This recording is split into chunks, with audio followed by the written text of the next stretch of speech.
코로나 감염증 확산으로 다시 각 가정에서 예배를 드리게 되었습니다. 우리가 작게고 작은 교회 예배당에 함께 모여 예배를 드리지 못하지만 하나님께서는 우리 한 사람 한 사람과 언제나 함께 하시며 사랑과 은총을 베풀어 주실 것을 믿습니다. 교우님들의 삶이 하나님의 은총으로 충만하시길 주님의 이름으로 축원합니다. 아멘. 오늘부터 대림절이 시작되었습니다. 대림절은 예수 그리스도의 오심을 기쁨으로 기념하며 예수님께서 다시 오심을 기다리는 절기입니다. 성탄절 앞선 5주일로 11월 30일에 가까운 성탄절에 앞선 4주일로 11월 30일에 가까운 주일부터 시작되어 대림절 첫 주에는 하나의 촛불이 켜집니다. 하나, 둘, 셋, 넷. 촛불이 하나씩 늘어가면서 불을 밝힌 후 드디어 성탄절, 우리는 기쁜 마음으로 예수 그리스도를 맞이하게 됩니다. 이사야서 60장 15절에서 22절 말씀에서는 구원이 선포되고 있습니다. 곧 이루어질 구원을 고지하고 구원에 대한 묘사, 즉 억압과 빈곤에 처한 이스라엘 민족의 현재 상황이 하나님의 약속에 의해 그 반대 방향으로 기적적으로 바뀐다는 전환의 의미를 가집니다. 구원에 대한 묘사는 가난과 억압에 찌들린 시온의 현재가 아름답고 풍요로운 해방된 미래로 바뀌리라는 변화를 넘어 우주까지도 포괄하는 변화가 중심을 이루고 있습니다. 그리고 앞으로 이루어질 그 구원은 모든 사람들, 민족 전체를 위해 정해진 것이라는 점이 강조됩니다. 그들은 땅을 영원히 차지하고 결코 그 땅에서 쫓겨나지 않으리라는 것, 축복을 내리시는 하나님의 능력으로 햇순처럼 될 것이라는 것, 하나님은 때가 되면 모든 것을 이룰 것임을 선포하고 계십니다. 이렇게 야훼 하나님의 구원 선포, 하나님의 구원의 약속은 그냥 거저 주어지는 것이 아닙니다. 하나님께서는 모든 만물을 사랑하셔서 어떤 이에게는 구원의 문을 열어주시고 어떤 이 앞에는 구원의 문이 닫혀져 있지는 않습니다. 모두에게 문은 열려 있으되 그 문 안으로 들어가는 것은 각자 개인 한 사람 한 사람에게 달려 있습니다. 여기 하나님 앞에 의로운 부부가 있습니다. 이 부부에게 하나님은 어떤 구원의 선물을 주시는지 들어가 보겠습니다. 누가복음 1장 5절에서 25절 말씀은 세례자 요한의 탄생을 예고하고 있습니다. 사가랴와 엘리사벳은 나이가 많고 하나님 앞에 의로운 부부입니다. 때가 되어 사가랴가 성전에 들어가 사제로서 분향하게 되는데 혼자 성소 안에서 분향하는 사가랴 앞으로 하나님의 천사 가브리엘이 나타납니다. 두려움에 떠는 사가랴에게 천사는 엘리사벳이 아들을 임신하게 될 것이라고 말합니다. 사가랴는 자신과 아내가 나이가 많으므로 그 말을 믿지 못하겠다고 말합니다. 이에 가브리엘은 일이 이루어질 때까지, 즉 아들을 낳을 때까지 사가랴를 벙어리가 되게 합니다. 성소에서 나온 사가랴가 말을 못하고 몸짓으로만 이야기하자 밖에서 기다리던 군중은 사가랴가 성소에서 기적을 봤을 거라고 추측합니다. 직무가 끝나고 사가랴와 엘리사벳은 집으로 돌아가고 엘리사벳은 그 후 아이를 잉태하게 됩니다. 이 본문을 읽고 우리는 구약의 아브라함과 사라의 경우를 떠올리게 됩니다. 아브라함과 사라 또한 아이를 가질 수 없는 나이였지만 여호와 하나님의 약속으로 아들 이삭을 얻었습니다. 그리고 예수님의 탄생과 비슷하다고 느낍니다. 가브리엘 천사가 나타나 아들 잉태와 그 아이들의 이름을 각각 요한과 예수라고 할 것을 명하기 때문입니다. 이처럼 요한과 예수님의 탄생 예고는 하나님의 약속들이 성취되는 사실을 밝히는 데 초점을 둡니다. 하나님의 행위로 구원의 사건들이 어떻게 시작되었는지를 보여주며 가브리엘 천사를 통해 출생에 관한 하나님의 계시와 출생되는 아이들이 미래에 어떤 역할을 하는지가 밝혀집니다. 그리고 이를 위한 표징은 기적으로 나타납니다. 하나님 앞에 의인이었던 사가랴와 엘리사벳은 순전히 윤리적이기보다는 종교적으로, 즉 하나님의 명령에 복종하는 의로운 사람입니다. 그래서 하나님께 보상을 받습니다. 하나님의 돌보심으로 태어나서 구원의 역사의 일익을 담당하게 될 아들을 얻는 것입니다. 하나님은 이름도 직접 지어주십니다.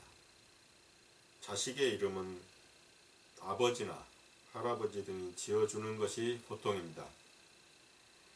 요즘은 장명소에서 지어주기도 합니다. 또 목사님께 말씀드려 이름을 받기도 합니다. 그런데 요한은 하나님이 요한이라는 이름을 부여해 주신 것으로 봐 그 아이가 독특한 위치를 가진다는 것을 의미합니다. 성소에서 분향을 드리는 것은 기도의 상징이었습니다. 기도는 자비하신 하나님, 성소에 오셔서 이 백성의 드림을 기쁘게 받으소서라는 내용이었습니다. 분향단은 성소의 중앙에 위치해 있는데 사가랴의 임무는 뜨겁게 달구어진 제단에 향을 놓고 그 앞에 엎드려 기도하는 일입니다.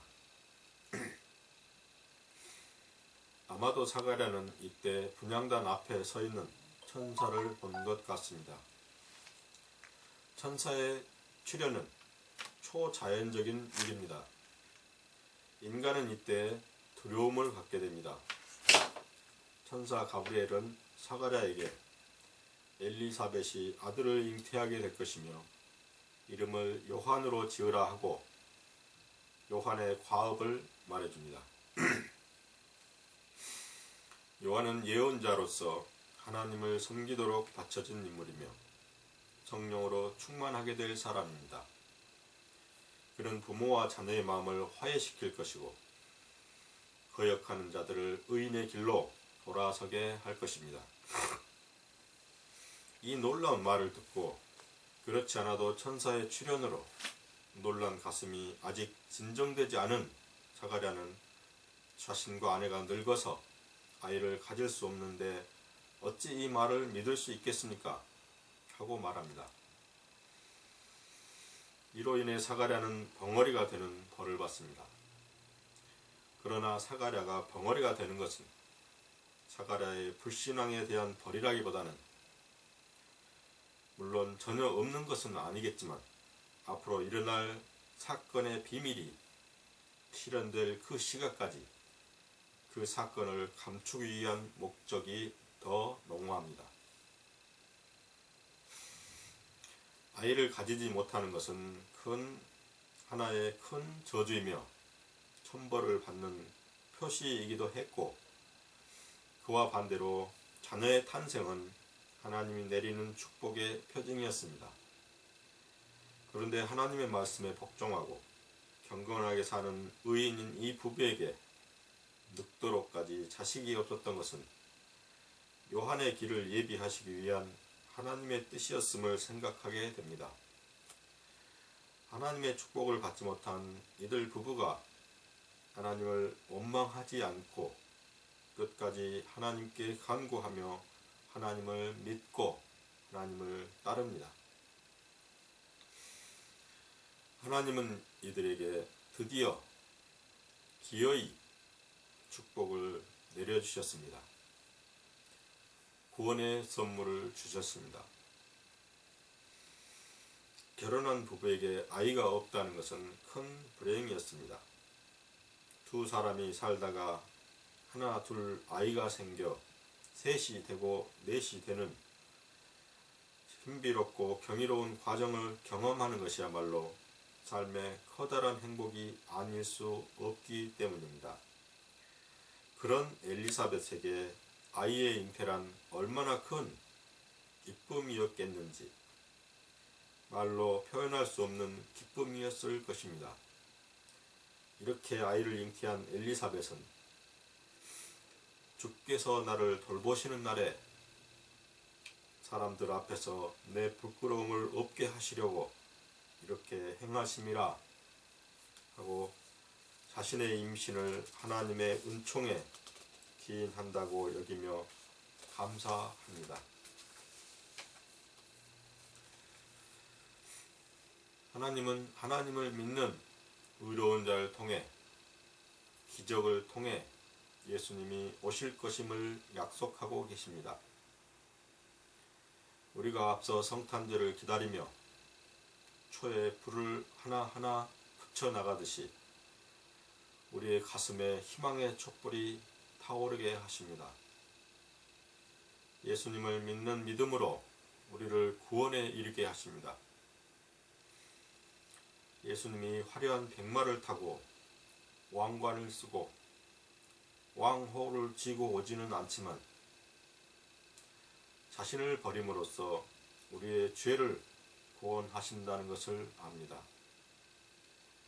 이것이 하나님이 예수님을 통해 우리에게 약속하신 구원의 선물임을 압니다. 예수 그리스도 안에서 자유케 하심을 믿습니다. 갈라디아서 3장 15절 말씀에서는 사람의 언약이라도 정한 후에는 아무도 폐하거나 더하거나 하지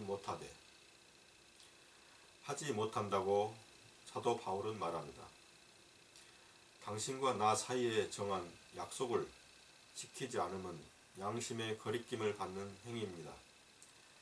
누구를 만나기로 약속하고선 아무런 언질도 없이 그 약속 장소에 나가지 않거나 상대가 나오지 않는다면 그것은 양심에 위배되는 행위로 양심의 가책을 받습니다. 하물며 하나님께서 정하신 언약은 어떠하겠습니까? 430년 후에 생긴 율법, 즉 토라가 이 언약 위에 있을 수 없습니다. 율법이 제정된 것은 하나님의 약속을 믿고 따르는 하나님을 의지하는 나약한 인간이 죄의 길로 빠지는 것을 강제성을 띤 율법이라는 계약으로라도 막고자 한 것입니다. 구약에서의 율법은 본래 지침, 교훈, 방향 등을 의미하며 이스라엘 백성의 삶의 길 또는 방법을 가리켰습니다. 그러다 후기에는 어떤 규정의 법으로 집성되었고 후기 유대교에서는 구약 전체 또는 종교적 교훈 전반을 의미하는 낱말로 사용되었습니다. 신약에서의 율법은 구약에 나타난 하나님의 법을 가리키며 하나님의 요구로서 사용되기도 했습니다. 예수님은 율법주의로부터의 해방과 율법의 완성자로서의 자신을 제시했고 나아가 율법의 근저인 하나님께로 돌아가는 데 그 목표를 두고 있습니다. 그리고 바울은 본래 율법주의자였으나 율법에 지나치게 충성함으로써 그리스도인들을 박해하다가 부활한 예수 그리스도를 만남으로써 율법을 청산합니다. 바울도 예수님처럼 본래 율법은 선하고 하나님의 말씀이요 의로운 것으로 보았으나 율법에 대하여 죽고 율법에서 해방되어 은혜 아래 있게 되었다고 선언합니다. 하나님께서 약속에 따라 아브라함에게 상속의 선물로 주신 것은 믿음으로 얻는 구원의 길, 참 그리스도인의 길, 참 신앙의 길, 참 자유의 길입니다. 구원은 멀리 있지 않고 가까이 있습니다. 예수 그리스도를 믿으며 의지하며 바라보며 따라가면 됩니다. 주님의 삶을 내 삶으로 받아들이고 그렇게 살고자 하면 됩니다. 그런데 이것이 어렵습니다. 그래서 우리는 날마다 하나님 앞에 회개하고 용서를 구합니다. 더 나아가서 주일날 교회에 함께 모여 하나님께 기도를 드리고 찬양을 하고 용서를 고백하고 제사함을 받습니다. 약속은 윤리적이고 양심적이며 자발적입니다. 우리들의 약속은 파기되어서는 안 되지만 파기할 수 있고 파기될 수도 있습니다. 또한 연기될 수도 있습니다. 그러나 하나님의 약속은 파기될 수 없고 연기될 수도 없습니다. 그리고 약속은 희망을 수반합니다. 내가 너에게 뭔가 네가 원하는 것을 혹은 내가 너한테 해줄 수 있는 것을 해주겠다는 것이 약속입니다. 하나님은 우리에게 구원의 주님을 보내주실 것을 약속하셨고 주님은 오셔서 우리의 죄를 사해 주셨습니다. 우리의 삶에서 예수님이라는 희망이 없다면 우리의 삶은 날마다 전쟁일 것입니다.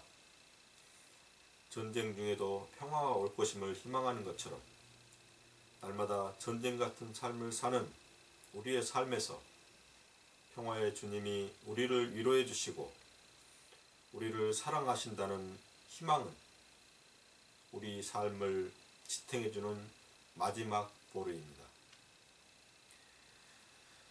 제 아무리 힘들고 어렵고 고통스러운 가운데서도 하나님께 기도하고 하나님을 믿는 삶 속에 하나님이 약속하신 선물은 있습니다. 우리는 그리스도 안에서 자유인이기를 간구합니다. 오늘 세 개의 본문을 통해 하나님은 때가 되면 우리에게 약속하신 것을 어김없이 이루어 주시며 그 약속은 주님을 믿는 믿음으로 말미암는 구원의 대사건임을 깨닫게 되었습니다.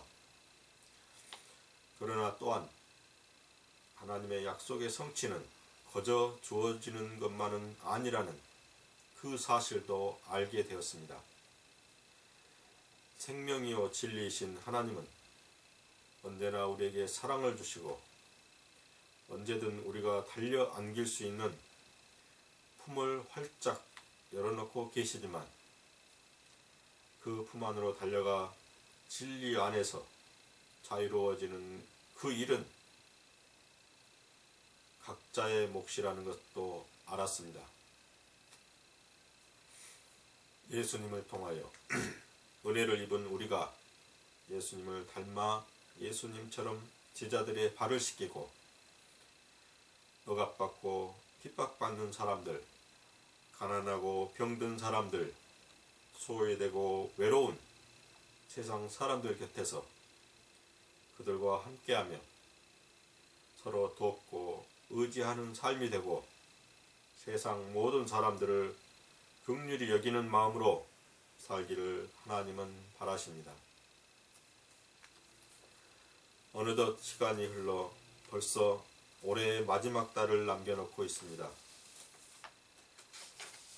대림절 첫째 주일인 오늘 지구촌 곳곳에서 사람들이 코로나 감염증으로 목숨을 위협받고 대자연은 사람들로 인해 파괴되어 갖가지 이변 현상과 동식물의 생명을 떼죽음으로 몰아가고 있습니다. 이렇게 바람 앞에 놓인 등잔 같은 시기에 하나님이 주신 약속을 위해 우리가 주님 안에서 무엇을 할 것이며 또한 하나님의 약속을 믿고 희망과 위로를 받는 대림절 되시기를 주님의 이름으로 축원합니다. 아멘.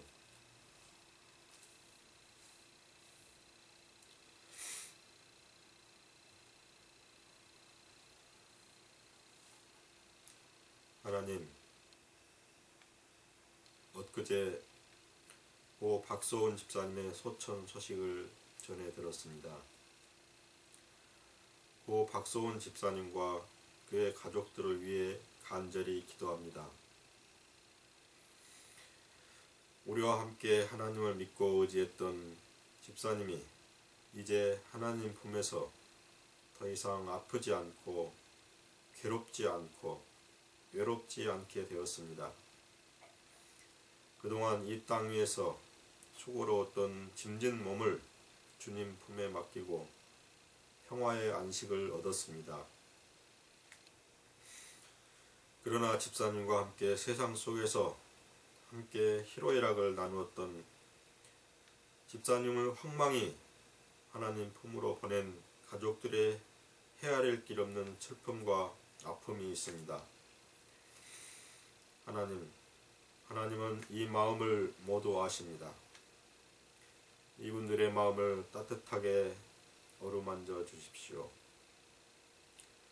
그분들을 위로하여 주시고 사랑을 더하여 주시고 슬픔에서 건져 주십시오. 우리 모두가 하나님을 굳게 믿으며 하나님 안에서 자유케 하시고 언제까지나 고 박소은 집사님을 기억하게 하옵소서.